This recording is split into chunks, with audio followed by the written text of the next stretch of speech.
अस्सलाम वालेकुम बच्चों। हमारा टॉपिक है आज का एंगुलर डिस्प्लेसमेंट के बारे में। सबसे पहले हम पढ़ेंगे तारीफ क्या है एंगुलर डिस्प्लेसमेंट की। तो एंगुलर डिस्प्लेसमेंट हमें पता है डिस्प्लेसमेंट क्या होता है। ठीक है बच्चों, ये हम 9th में पढ़ के आए हैं। डिस्प्लेसमेंट हमारे पास जी फासला होता था। ठीक है बच्चों, तो अब हम पढ़ने वाले हैं एंगुलर डिस्प्लेसमेंट के बारे में। The angle subtended at the center of the circle by body moving along the circumference in a given time is called angular displacement. क्या मतलब बच्चों? The angular displacement is that the angle subtended, angle जो subtended मतलब बन रहा होता है, एक सर्कल है, ठीक है बच्चों, उसमें एक एंगल बन रहा है at the center of circle by body at the center of circle, जैसे यहाँ पे देखिए ये बन रहा, ठीक है बच्चों, at the center of circle by body moving along circumference, by body moving along circumference। अब circumference क्या है बच्चों? वो जो दायरा है ना, जो दायरे का मुकम्मल रास्ता जो है वो सर्कमफ्रेंस है।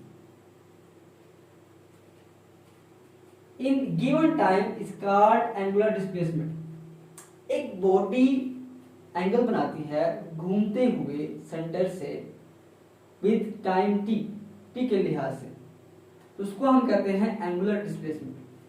बच्चों एंगुलर डिस्प्लेसमेंट को हम डिनोट करते हैं by del theta. Magic units इसके कौन कौन से हैं बच्चों? रेवोल्यूशन, डिग्री, और जो इसका स्टैंडर्ड यूनिट है बड़ा, वो है रेडियन। बच्चों हम एक्सप्लेन करते हैं किस तरह से। हम कहते हैं कि एक सर्कल में ओरिजिन ओ से एक पॉइंट जो है पी वो मूव कर रहा है। ठीक है बच्चों, पॉइंट पी इस तरह से मूव कर रहा है। Consider an object in move from origin O to the plane of the circle. Plane of the circle के साथ साथ मूव कर रहा है। ठीक है बच्चों, अब एक्सिस ऑफ रोटेशन के बारे में बात करते हैं। एक्सिस ऑफ रोटेशन क्या होता है? Passing through is perpendicular to the plane of the circle. अब बच्चों ये जो हमारे पास एंगल है, ठीक है, ये है हमारे पास ओरिजिन ओ पॉइंट। अब इस तरफ से ऐसे बॉडी मूव कर रही है, रोटेट कर रही है ओरिजिन ओ से। ओरिजिन ओ के ऊपर परपेंडिकुलर जो हमारे पास एक्सिस बनता है वो।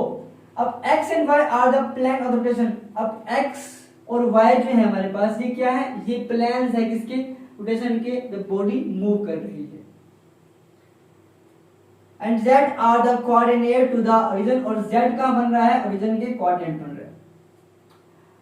कहते हैं बच्चों जब कंसीडर करते हैं ऑब्जेक्ट जो है p ऑब्जेक्ट है वो मूव करता करता विद टाइम t के लिहाज से एंगल बना लेता है थीटा, डेल थीटा, मतलब यहाँ पे डिस्टेंस कवर कर लेता है, जो कि क्या है? एंगुलर डिस्प्लेसमेंट है। तो उसके लिए हम यहाँ पे एंगल बनाएगा डेल थीटा, मतलब एंगुलर डिस्प्लेसमेंट इसने कवर किया है। Along the circle the position OP making angle theta after time t। p क्या बना रहा है बच्चों? p से p प्राइम तक हमारे पास एक फासला कवर हुआ है जो कि रेडियस r के बराबर है, जो कि एंगुलर डिस्प्लेसमेंट है। अब बच्चों जब बॉडी इस तरह से मूव करेगी, हम पढ़ते आए हैं ये है क्लॉकवाइज और ये है एंटी क्लॉकवाइज। अब बच्चों इस सूरत के अंदर क्या होगा? जब ऑब्जेक्ट जो है वो इस तरफ से ऐसे मूव करेगा तो क्या होगा? वो पॉजिटिव होगा बच्चों। जब वो एंटी क्लॉकवाइज ऐसे मूव कर रहा होगा सर्कल के अंदर, तो ऑब्जेक्ट क्या होगा? उसको हम पॉजिटिव लेंगे। For anti-clockwise rotation, the displacement, angular displacement taken as positive। ठीक है बच्चों, अब for clockwise rotation क्या होगा? The angular displacement taken as negative। जब हम clockwise में जाएंगे सर्कल के अंदर तब होगा नेगेटिव, जब हम एंटी क्लॉकवाइज जाएंगे सर्कल में तब होगा पॉजिटिव। क्या बच्चों? Angular displacement. Direction of angular displacement, अब इसकी सीमत किस तरह से हम फाइंड करते हैं? Direction of angular displacement is always perpendicular to the plane of the rotation.